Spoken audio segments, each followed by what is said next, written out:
Turumu ning ndi? Nang kursi. Sekali-kali spray putih ngono lho. Putihnya malah cepet reget toh. Nom-noman kok kerja-kerja ae. Kowe iki kerja-kerja ae ngopo? Kerja yo golek dhuwit, piye to karepmu? Kerja tok ra sugih-sugih mumet yo. Tarah yo rung wayahe lho.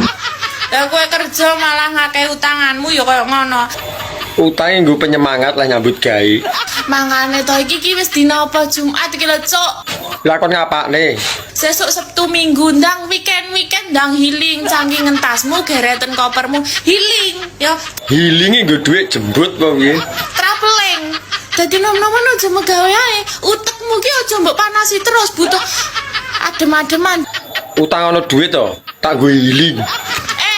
Duitmu ning dompet apa mbok gawe apa mbok imboni? Dinggo menata masa depan, ora mikir dolan. Anjay. Mbok De, Mbok Dik intil coplok iki. umurku wis genep 29 lho. Aku wis wani rabi pean. Kadek saiki umurmu karo aku ya nek 29 blok. Ndak guru kacek saiki lho, kaya karo sapa e. Mbok ndang digenepi.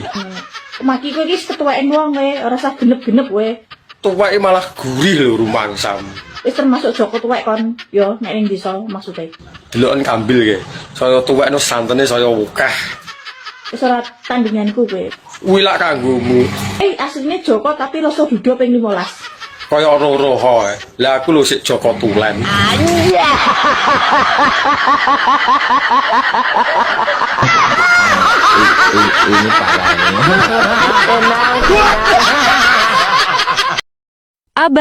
Abang tahu sendal enggak? Tahu dong, Mbah. Nah, kalau tahu, sandal apa yang paling enak sedunia?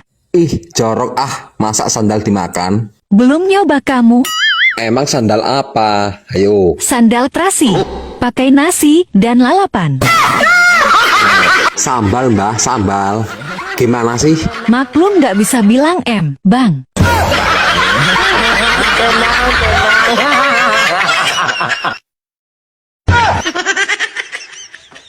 Kenapa mayoritas ki wong lanang sempake elek-elek? Lah kowe iki nyapa ngurusi sempake wong lanang? Lah wong sempakmu dhewe lho urung karuan apik. Iki jet abas terus pokoknya. Kenapa? Lah kowe iki kurang gawean apa piye? Kok ngematne sempake wong lanang? Bah elek bah ora mbok yo